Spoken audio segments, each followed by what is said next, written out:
Hi అండి, welcome back to Madhu's cakes and vlogs. నేను baking అయితే స్టార్ట్ చేశాను.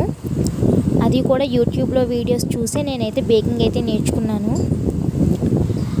అదేవిధంగా ఈ రెసిపీని కూడా నేను యూట్యూబ్లోనే చూసి నేనైతే ఇంట్లో ట్రై చేశాను. నాకైతే చాలా పర్ఫెక్ట్గా వచ్చింది. నేను ఇది 2 eggsతో 15 కప్ కేక్స్ అయితే చేశాను. నేను హోమ్ మేడ్ బటర్ స్కాచ్ నట్స్తో పైన ఫిల్లింగ్ అయితే వేశాను ఈ కప్ కేక్స్ మీద. మీకు home made butter scotch nuts sauce కానీ మీకు తెలియాలంటే నా లాంగ్ వీడియో అయితే అప్లోడ్ చేశాను, ఒకసారి వెళ్ళి చూడండి. చాలా క్లియర్గా చెప్పాను. ఇంట్లోనే తయారు చేసుకుంటే చాలా టేస్టీగా కూడా ఉంటాయి, ఫ్రెష్గా కూడా ఉంటాయి.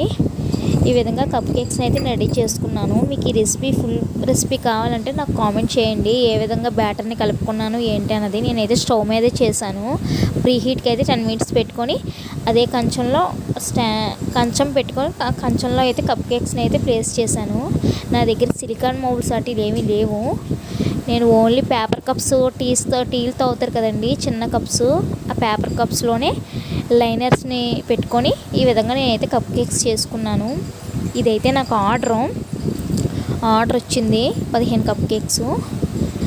ఈ విధంగా నేను చేసుకున్నాను. ఈ విధంగా చేసుకుని అయితే ఇచ్చాను. వాళ్ళ టేస్ట్ అయితే చాలా బాగుందని చెప్పారు. చాలా ఫ్లఫీగా కూడా వచ్చినాయి. ఇవి కాకుండా నేను ఎక్స్ట్రాగా నార్మల్ బ్యాటర్తో దాంట్లో ఏ ఫిల్లింగ్స్ వేయకుండా చేశాను. చాలా ఫ్లఫీగా కూడా పొంగింది, మీకు చూపిస్తాను ఇప్పుడు. ఈ విధంగా చాలా ఫ్లఫీగా కూడా పొంగింది. ఈ విధంగా ప్రెస్ చేస్తుంటే వెనక్కి వెళ్ళడం అటు కూడా అవుతుంది. చాలా బాగా వచ్చింది కప్ కేక్స్ రెసిపీ అయితే. Perfect recipe. Thank you.